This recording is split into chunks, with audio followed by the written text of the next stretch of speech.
Buenos días, buenas tardes o buenas noches en el momento en el que se encuentren. Mi nombre es Aldo David Pérez González, estudiante de la carrera de Enfermería, perteneciente a la Facultad de Ciencias de la Salud de la Universidad Nacional Autónoma Andina de Tarma, actualmente cursando el quinto ciclo de la carrera.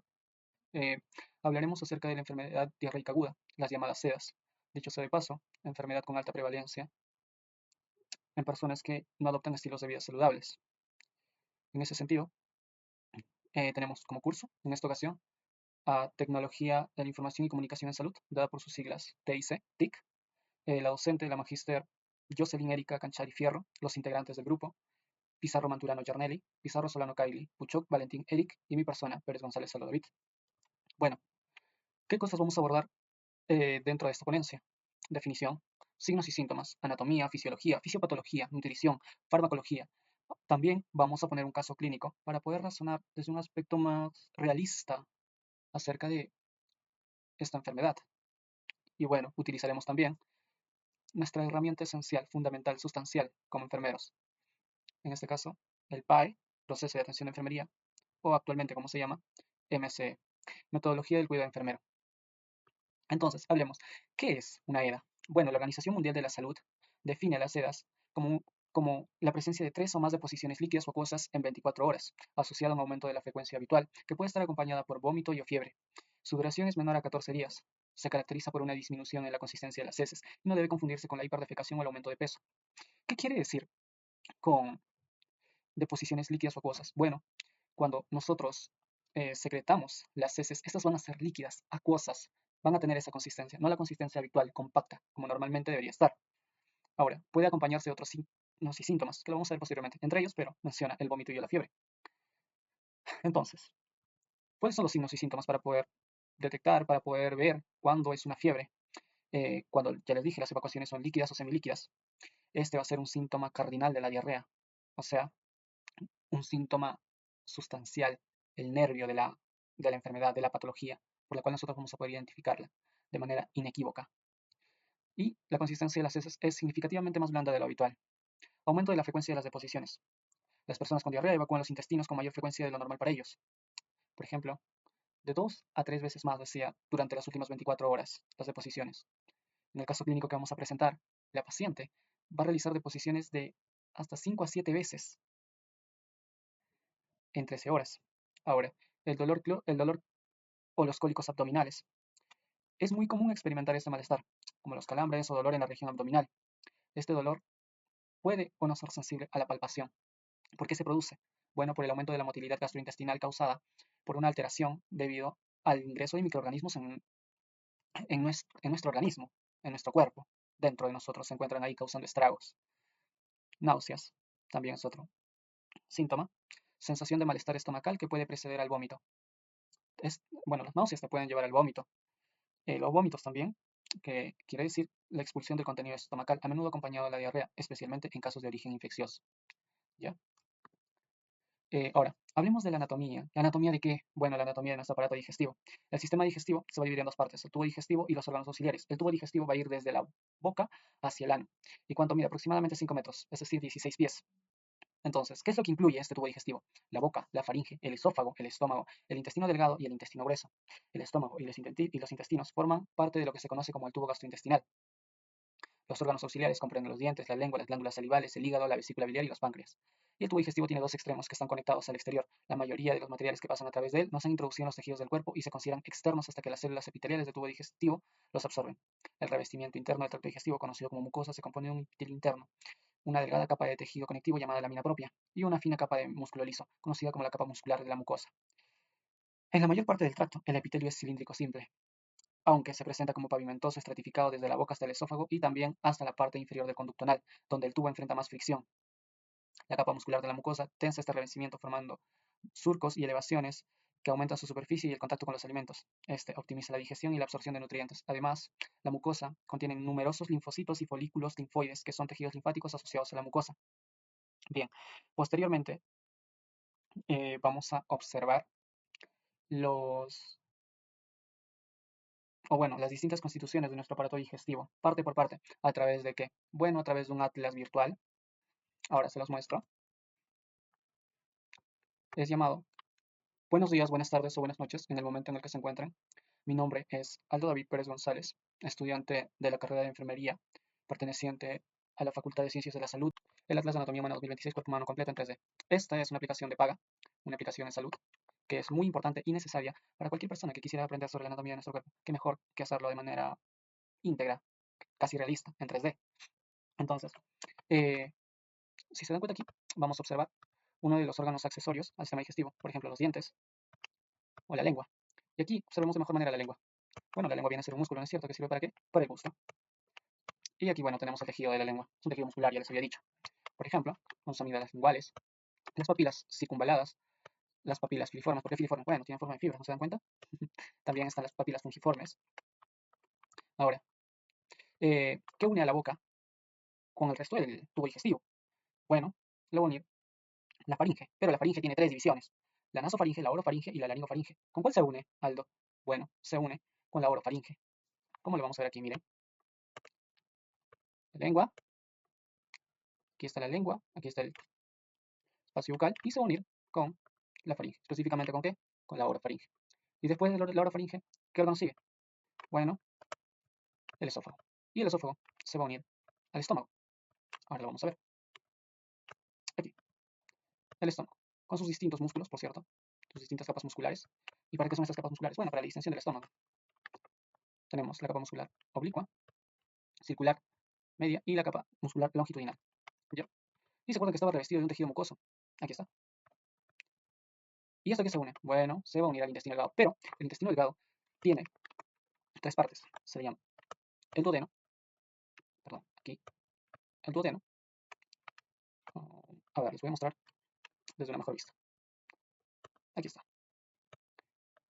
El duodeno, el yeyuno y el ilion. ¿Y el ilion, y el ilion con qué se va a unir? Con el intestino grueso. ¿A través de qué? Bueno, a través de una válvula, se llama la válvula ileocecal. Aquí también se une a través de válvulas, por cierto. Qué bueno. Aquí no sale. Miren, van a ver. Tienen válvulas.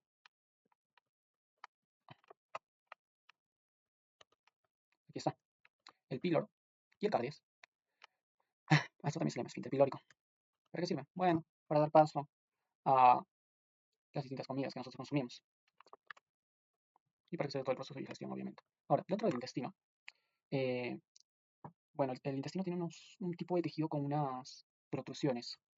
Estas se llaman microvellosidades. ¿Para qué sirven las microvellosidades? Bueno, después van a ver la importancia, pero les voy dando una entrada. Sirve para aumentar la capacidad de absorción del intestino delgado, la absorción de nutrientes. ¿Sí me entienden? Y de algunos otros iones. Ahora, les decía que el intestino delgado se une con la válvula ileocecal. ¿Para qué? Para que pase al ciego. Y luego al colon ascendente, luego viene el colon transverso, y aquí el colon descendente. Para finalizar, el colon sigmoideo, que va a estar unido a qué? Al recto. Y el recto está unido al conducto anal, que también es un esfínter, por cierto. Y bueno, así es como termina el sistema digestivo. ¿Sí? Pero no olvidar que también hay otros órganos accesorios que son las glándulas. En este caso, ¿cuáles? Bueno, propiamente el hígado y el páncreas. ¿Y qué vamos a hacer en la bolsa biliar? Bueno, la vesícula biliar o bolsa biliar.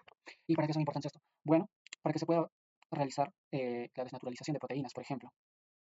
¿Se dan cuenta? ¿Por qué? Porque las proteínas vienen en forma de polímeros, y además polímeros complejos. Entonces nosotros tenemos que desnaturalizarlas hacia su forma base para que sea más fácil de reabsorber los distintos nutrientes que nos traen. ¿Sí? Muy bien.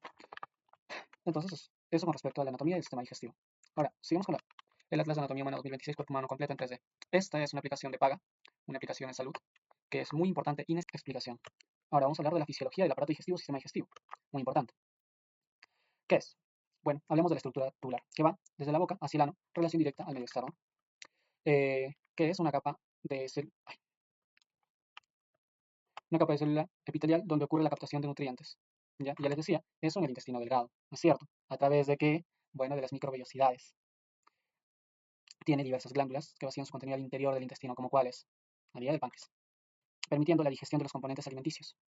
Y estos envían señales a segmentos distales y actúan para regular las microbiotas, la flora intestinal. Ahora vamos a ver las funciones de la motilidad. Desplaza el contenido intestinal y culmina en la producción de sustancias de desecho. ¿Cómo lo desplaza? A través de un proceso llamado peristaltismo, que se da en donde? En todo nuestro tracto gastrointestinal. Con abundante inervación y regula la motilidad, secreción y captación de nutrientes. ¿Por qué inervación? Bueno, tenemos plexos nerviosos. Y además, todo esto está regulado por un nervio principal. Y eso es otro tema, la relación de los 12 pares craneales. Existen células endocrinas que liberan hormonas. ¿Cómo qué células, Aldo? Bueno, por ejemplo, la célula G. Esa es una. la célula gástrica, la célula que libera, por ejemplo, el factor intrínseco de Castle. ¿Se dan cuenta? ¿Y para qué es importante el factor intrínseco de Castle? Bueno, para que se dé una adecuada absorción de hierro. Ahora, también, bueno, ya les decía, ¿el para qué? Para coordinar la regulación global del tubo digestivo. Y la intervención del hígado, considerado como parte del sistema digestivo, ya les decía, se encarga de la excreción de productos de desecho liposolubles, son excretados por la bilis, que es descargada al intestino, y excretada en las heces. Se encarga de los vasos sanguíneos que reciben sangre del intestino, donde las sustancias que se absorben en el intestino, en su primer paso, permiten que se eliminen y sean metabolizadas todas las toxinas. ¿Ya? Eh, el proceso de digestión. Bueno, ¿para qué es importante? Pues para la secreción del páncreas y el árbol biliar. Cuenta con un área que es trascendente en sus funciones de absorción. Las vías intestinales están divididas en segmentos por medio de esfínteres, que restringen el flujo del contenido intestinal para llevar a nivel óptimo la digestión y la absorción.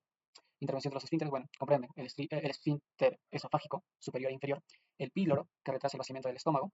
¿Se acuerdan dónde es el píloro? Entre el estómago y el duodeno. La válvula ileocecal, que retiene contenido colónico, incluido bacterias. ¿Dónde está la válvula ileocecal? ¿En dónde? Entre el ilio y el ciego, ¿verdad? Y los esfínteres anales interno y externo, que permite retrasar la eliminación de desechos hasta un momento socialmente oportuno.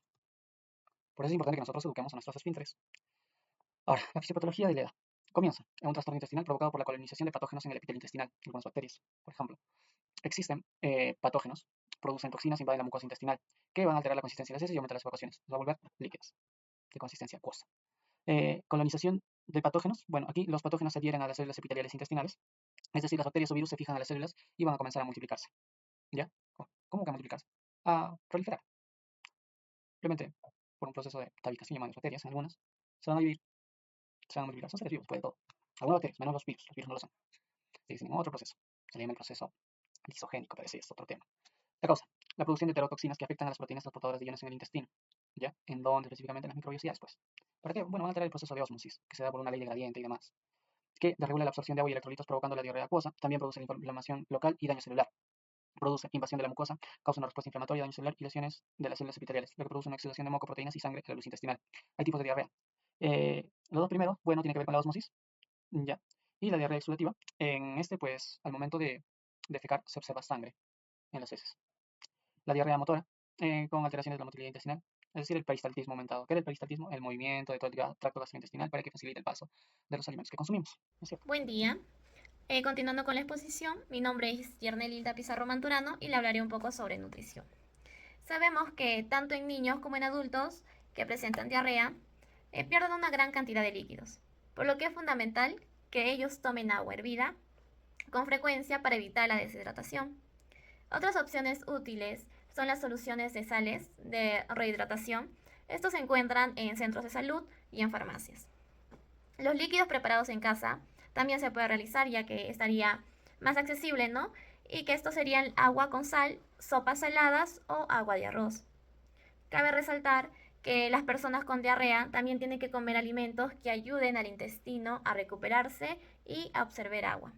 Los lactantes con diarrea deben ser amamantados con frecuencia. Tratamiento de la enfermedad diarreica aguda.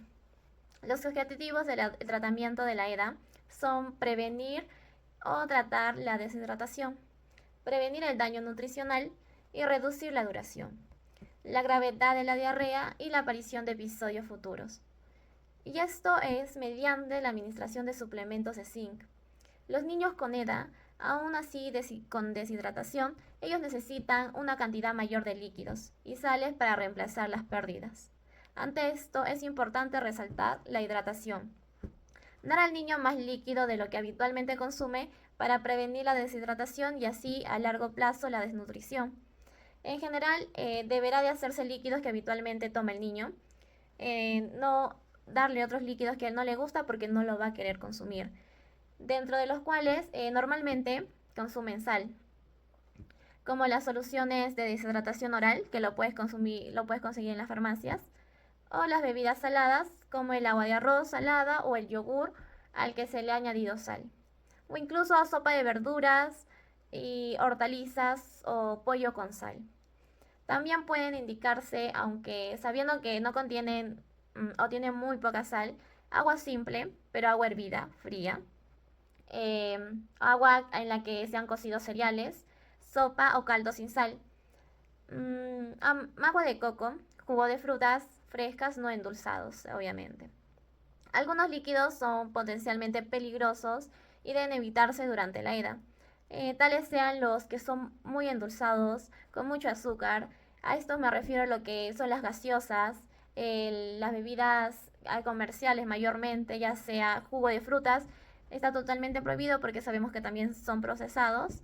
Y el café y algunos otros tipos de tés o infusiones medicinales. Continuar con la alimentación habitual. Los alimentos constantemente durante el episodio de diarrea facilita la recuperación de la función intestinal, mejorando la capacidad de digestión y absorción de nutrientes. No deben interrumpir la alimentación habitual durante la diarrea. Si por alguna razón esta es interrumpida, debe reanudarse lo más pronto posible. Alimentar al paciente. Para evitar vómitos o rechazo a los alimentos, deben evitarse alimentos con mucho azúcar, porque empeoran la diarrea. No utilizar jugos o compotas industrializadas ni gelatinas. Se recomienda el aporte de alimentos ricos en carbohidratos, complejos con cantidad de almidón, ya sea la yuca, el plátano, la papa o maíz. Como también en las carnes, lo recomendable es el pescado y también puede consumir huevo, según la edad, las preferencias, la disponibilidad o lo que puede encontrar en su región. Y cuando el cuadro de diarrea ha sido superado, dar una ración más de comida al día durante el doble de tiempo que duró la diarrea o hasta que se recupere su peso y así evitar la desnutrición. Valor nutricional. Ante este episodio, que usted también puede pasar, le indico los alimentos que debe evitar. Entre estos tenemos las frutas ácidas, ya sea los cítricos, el kiwi, y también evitar totalmente el vinagre en ensaladas. Carnes rojas, el café, el té, el chocolate, la leche, quesos grasos o curados, como también en grasas, lo que es aceites, mantequilla, margaritas y también totalmente prohibido lo que es el alcohol, refrescos procesados y condimentos fuertes que puede utilizar en lo que puede preparar en el almuerzo. Nada de condimentos fuertes. Alimentación. Es fundamental insistir en no mantener en ayuno a los pacientes, ya que está comprobado que la alimentación continua favorece una recuperación más rápida de la función digestiva normal, incluyendo la digestión y absorción de nutrientes. En caso de los niños, restringir o diluir su alimentación puede llevar a una mayor pérdida de peso, prolongando así la diarrea y una recuperación intestinal más lenta. Además, no hay evidencia que indique que comenzar la alimentación de forma temprana, siempre y cuando esté adecuadamente hidratado, aumenta el riesgo de requerir terapia intravenosa, presentar vómitos o desarrollar diarrea persistente. Por regla general, los alimentos apropiados por las personas con edad son los mismos que habría que dar a una persona sana. Se debe ofrecer cereales, verduras, hortalizas, de preferencia los alimentos que ellos consumen siempre. Continuando con la exposición, la farmacología bueno, es importante a partir de los hechos de los episodios de ricos de este tipo suelen ser en una mayoría autoeliminados para que deben ser transcurridos de una manera natural. Por esta razón, el uso de medicamentos no suele ser necesario, aunque la diarrea y las enfermedades relacionadas, entre otras, principalmente es causada por morbilidad y por mortalidad. En estas naciones en desarrollo, eh, en gran contexto, en las condiciones más frecuentes tienen una origen infecciosa y lamentablemente se trata de manera incorrecta. Bueno, en una perspectiva farmacológica, por muchas personas a través de automedicaciones, en este aspecto el papel de enfermería puede jugar un papel crucial. Sabemos que las enfermedades médicas agudas presentan una gran importancia de problemas de salud pública, especialmente en países de vías desarrolladas, siendo una de las principales causas de mortalidad y mortalidad infantil. Estas enfermedades se caracterizan por la aparición repetidamente de evacuadas líquidas y semilíquidas, generalmente de una corte de duración menos de 14 días y pueden estar causadas por virus, bacterias o parásitos. Desde un punto de vista farmacológico, el tratamiento de la EDA, más conocido como enfermedades diarreicas agudas, se basa principalmente en rehidratación oral como una esencia para prevenir la deshidratación, más que un uso discriminado, ¿no? Un farmacológico. No está optada por ciertos casos que requieren medicamentos específicos según el agente etiológico y la severidad de un cuadro. Más que nada está enfocado terapéuticamente, debe ser individualizado, evitando unos excesarios o excesos de antibióticos, realizando siempre una hidratación, comprender a los farmacológicos o a, a la farmacología de estas opciones que permiten optimizar el manejo clínico y reducir el costo. Muy importante, tenemos las observaciones. En las observaciones se trata principalmente como las rehidrataciones orales para prevenir las deshidrataciones. En el uso de medicamentos de ser cuidadosamente los antibióticos. Solo se indica en casos especiales de diarreas bacterianas, mientras que los antidiarreicos como la loperamina no se recomienda en niños, ni en caso con fiebre ni o sangre con heces. El zinc es útil en niños para bueno, acortar la duración del, del episodio y los probióticos, ¿no? Que pueden ayudar a restaurar la flora intestinal y el manejo farmacológico debe ser racional y centrados en aliviar los síntomas sin causar complicaciones de lo que es. Bueno, para presentar nuestros fármacos antidiarreicos, comenzamos, ¿no?, con una tablita que tenemos de todos de nuestros 4 fármacos que pudimos lograr rescatar, ¿no?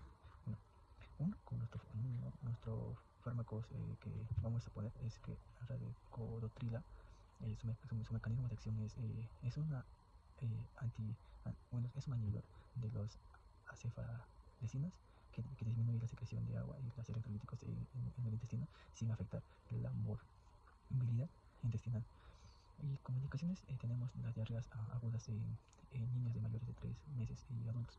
La dosis es de niños de 1.5 miligramos sobre kilogramos cada 8 horas. Adultos son 10 miligramos cada 8 horas. Y efectos adversos, que es uno es las náuseas, vómitos, estreñimientos, erupciones cutáneas y raras angioedemas.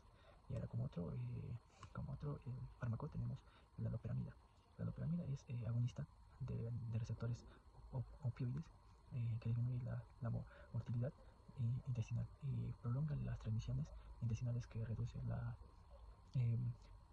parálisis por la supresión de la mortalidad intestinal por las acciones directamente del músculo circular y la longitudinal en la pared intestinal. Mejora la asistomáticas de 1 a 3 horas. Como tenemos como las indicaciones, como esta diarrea no infecciosa en adultos, alivio en diarreas inesperadas, ¿no?, para reducir el volumen de las excreta, como en los pacientes higolosmios y colostomios en diarreas crónicas. Acá como la dosis para nuestro adulto es de 4 miligramos inicial de luego de 2 miligramos tras cada evaluación, máximo 16 miligramos por día.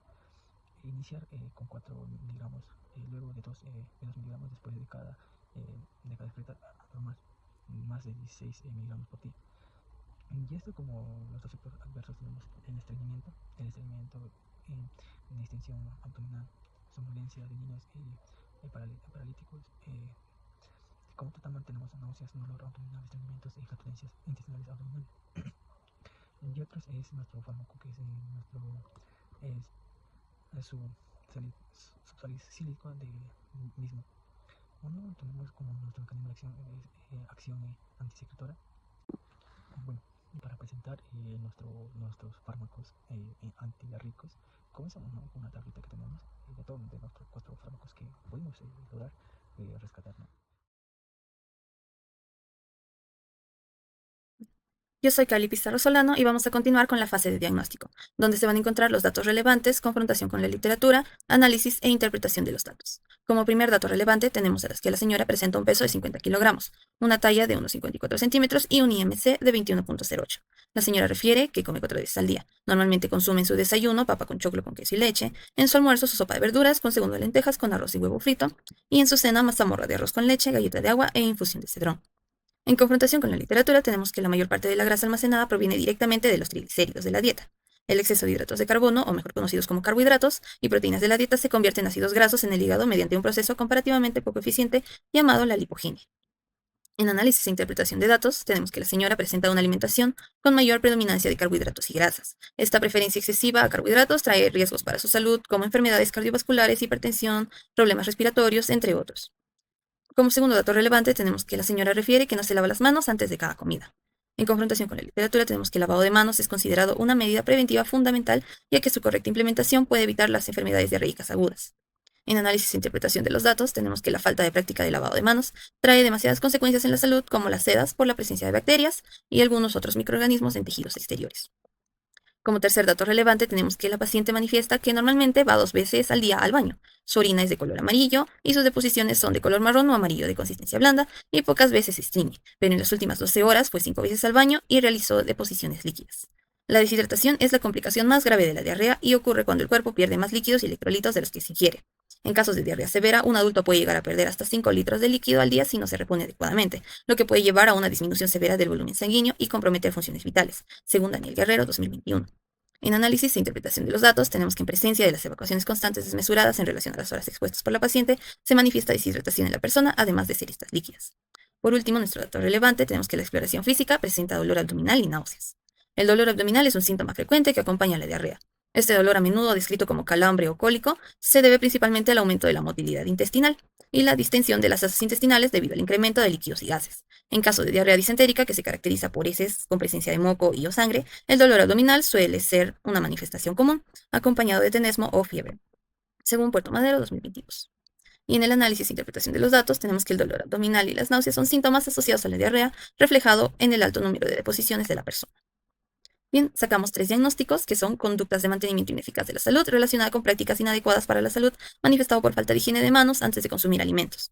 Segundo, déficit de volumen de líquidos relacionado con deposiciones líquidas, evidenciado por la frecuencia aumentada de evacuaciones líquidas y deshidratación leve.